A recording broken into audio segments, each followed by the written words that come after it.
The USS Truxtun, an Arleigh Burke-class destroyer 509 feet in length, displacing 9,800 tons, equipped with an Aegis combat system capable of simultaneously tracking more than 100 airborne targets, transited the Strait of Hormuz under direct fire from Iranian positions along the northern coast. It did not sink. It did not retreat. It did not request authorization to return fire. It returned fire. 17 minutes. That was the total duration of the engagement. From the moment the Truxtun's SY-1D radar first detected incoming Iranian anti-ship missiles to the moment the last Iranian coastal defense system on Qeshm Island stopped transmitting.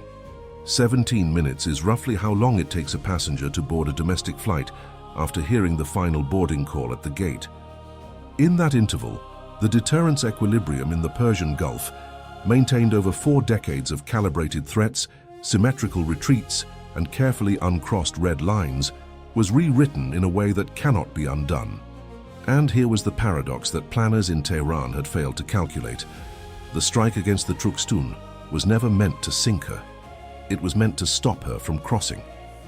The doctrine of the Islamic Revolutionary Guard Corps, the IRGC, the military arm that operates in parallel to Iran's conventional armed forces and answers directly to the supreme leader, had always rested on a foundational premise, that the threat alone would be sufficient. That the potential cost of losing a $2 billion destroyer would keep any American commander west of the Hormuz line for as long as Tehran wished. The problem was that the Truxtun was not just any ship, and the commander had not been ordered to stop. Step back and look at the full picture. At its narrowest point, the Strait of Hormuz is 34 miles wide, less than the distance from downtown Los Angeles to its eastern suburbs. Through that corridor passes approximately 21 million barrels of oil every single day, the equivalent of 21% of total global net energy consumption. Every hour of disruption in that strait represents roughly 875,000 barrels that never reach refineries across Asia, Europe, and North America. In financial terms, at the average Brent crude price in the weeks preceding the incident, approximately $108 per barrel, each hour of effective blockage cost the global market something close to $94 million, not per day, per hour. The equation had changed. The IRGC maintains along Iran's Persian Gulf coastline and across the islands of Qeshm, Larak, and Hormuz, an integrated area denial system that Western analysts classify as one of the densest anti-access networks on the planet outside Chinese territory. It includes batteries of Noor and Qadr anti-ship missiles, Iranian derivatives of the Chinese C-802, with estimated ranges between 75 and 125 miles, complemented by hundreds of fast attack craft armed with torpedoes and rockets, pre-positioned naval mines, and more recently, Shahed loitering munitions adapted for maritime targets. For decades, this architecture functioned as a form of strategic insurance. No American naval commander would risk a destroyer against that web without first degrading it through days of preparatory airstrikes. The Truxtun did not have days. It had 17 minutes. But the true impact of this operation extended far beyond the battlefield numbers. And here is where the first layer of the double paradox that defines this crisis comes into focus. Iran fired on the Truxtun to demonstrate that it controlled Hormuz, that the strait was, in the words the IRGC commander himself had used in a public statement weeks earlier, an artery that Iran can close whenever it chooses. The result was the precise opposite. By firing and failing to stop the transit, Tehran did not demonstrate control.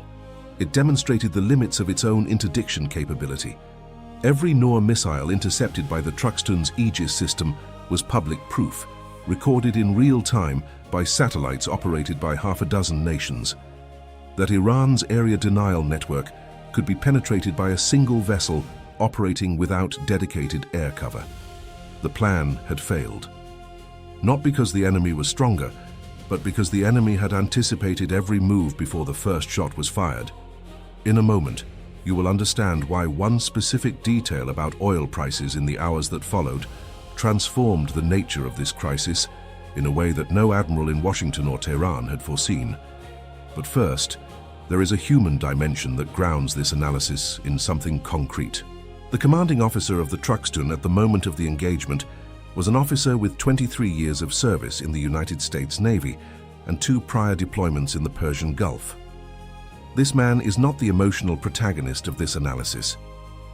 He is a reference coordinate for understanding what American deterrence doctrine in the Gulf has consumed to reach this point. Decades of patrols, billions spent on maintaining a permanent naval presence, and the institutional wager that when the moment came, the Aegis system would do exactly what it did: intercept, classify, neutralize, and keep the ship on course. And it is precisely here that the story grew stranger than any analyst had predicted. The second layer of the paradox revealed something Tehran could not publicly acknowledge, and that Washington had no interest in explaining plainly. Each anti-ship missile Iran fired at the Truxtun cost the regime between $800,000 and $1,200,000 per unit, estimates derived from C-802 baseline production costs adjusted for Iran's sanctions-constrained supply chain. Each intercept by the Aegis system cost the US Navy between $2 and $4 million in interceptor munitions. In purely transactional terms, Iran spent less per shot. But there was a detail that simple accounting failed to capture. Iran cannot replenish those missiles. The international sanctions strangling the Iranian defense procurement program since 2018, when the United States unilaterally withdrew from the nuclear agreement, have made the replacement of precision anti-ship missiles a process that takes months, sometimes years, dependent on smuggled components and reverse engineering, with failure rates that analysts at the International Institute for Strategic Studies estimate at between 15 and 25%.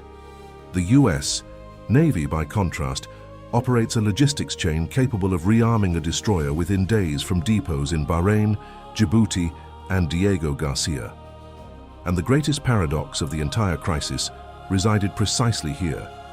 The weapon the regime had launched to wound its enemy was, in that moment, destroying its own source of income. Pull the camera back, and a different image emerges from the one the headlines were showing.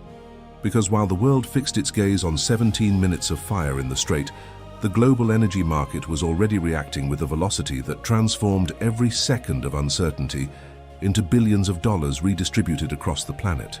In the first 4 hours after confirmation of the engagement, Brent crude surged from $108 to $131 per barrel, a 21% increase not seen over such a compressed interval since Iraq's invasion of Kuwait in 1990. Shipping companies operating supertankers on Gulf routes issued holding orders. Marine insurers suspended policies for the region.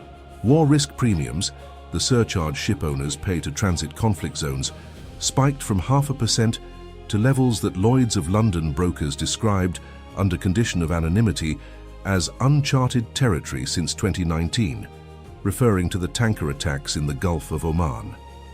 And here was what that layer revealed, the data point that mainstream reporting was not surfacing with the frequency it deserved. Iran exports, under normal market conditions, between 1,300,000 and 1,800,000 barrels of oil per day, the bulk of it to China, with smaller volumes flowing to India, Turkey, and intermediaries across Southeast Asia. Every dollar of increase in Brent crude should, in theory, benefit Tehran. But reality was operating in the opposite direction. Iranian oil already sells at a discount of $8 to $12 per barrel below Brent because buyers demand compensation for the risk of US secondary sanctions. With the Strait under active military tension, that discount widened. Chinese buyers, according to accounts from traders cited by Reuters, began demanding discounts of up to $20 per barrel, arguing that the logistical risk of receiving Iranian cargoes had multiplied. Tehran fired to protect its artery, and the firing made that same artery more expensive, more dangerous, and less profitable for the single commodity that sustains 40% of the Iranian state's revenue. In the shadow of this monumental strategic miscalculation, one actor was watching everything with calculated satisfaction. And here was the player that the headlines were not mentioning with the frequency the data warranted: Saudi Arabia. Riyadh operates with approximately 3 million barrels per day of spare production capacity, the largest rapid response reserve on the planet. Every crisis at Hormuz that elevates oil prices, while simultaneously degrading Iran's ability to sell its own output, is for the kingdom a double strategic dividend: higher revenue per barrel and the relative weakening of the regional rival that funds Hezbollah, the Houthis, and Shia militias across Iraq. Crown Prince Mohammed bin Salman did not need to do anything. Iran had done it for him. The historical analogy that most precisely captures this dynamic is not the tanker war of 1987, when the United States escorted Kuwaiti vessels through the Gulf during the Iran-Iraq War. It is the Suez Crisis of 1956, not for the geographic parallel, but for the mechanism of strategic self-destruction. At Suez, France and the United Kingdom attacked Egypt to reclaim control of the canal, and in doing so, demonstrated to the entire world that they no longer had the power to hold it.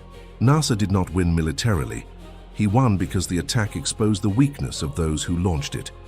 At Hormuz, the IRGC fired to demonstrate control over the strait and, in doing so, publicly demonstrated that its area denial network could be defeated by a single destroyer with an operational Aegis system.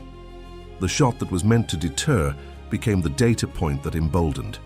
The era of cheap, feared attacks was permanently closed. The era of cheap, intelligent, and lethal defense officially began, but there was one layer that had not yet been touched, and it changes the nature of this analysis entirely. The impact of the Truxtun incident is not confined to the Persian Gulf. It reverberates directly into the second pole of conflict, defining the global order at this moment: the war in Ukraine. Russia, which depends on oil and gas revenues to fund approximately 40% of its federal budget, watches Hormuz with an ambivalent calculation. On one hand, higher Brent prices benefit Moscow. Every dollar added to the barrel represents roughly $730 million in additional annual revenue for the Kremlin, according to estimates published by the Russian Central Bank before the war. On the other hand, any escalation that draws the United States into an active confrontation with Iran reduces American pressure on Russia and potentially diverts military resources away from the European theater. But it also brings closer the scenario Moscow fears most: a fully mobilized Western war economy with expanded munitions production chains that eventually turns its full attention eastward. Russia cannot sustain this hemorrhaging indefinitely, and the end of that period will determine the future, not of one country, but of all of Europe. And here was what that detail changed. The oil price in the hours following the incident was not merely a market indicator. It was a strategic signal read simultaneously in Tehran, Moscow, Beijing, Riyadh, and Washington. For China, which imports more than 70% of its oil, with a significant share transiting Hormuz, the incident confirmed what Communist Party strategists have been arguing for a decade. Energy dependency on the Gulf is an existential vulnerability that can only be resolved through alternative routes, strategic reserves, and, in the final analysis, control over energy sources that do not pass through straits commanded by the US Navy. This is not merely a regional crisis. It is the first real test of who controls the energy arteries of the 21st century. And the outcome of that test will redraw the map of global power for decades. What the Truxtun's transit established was not an American tactical victory. It was the collapse of an Iranian strategic premise that had underpinned the entire architecture of the regime's deterrence posture since the 1980s.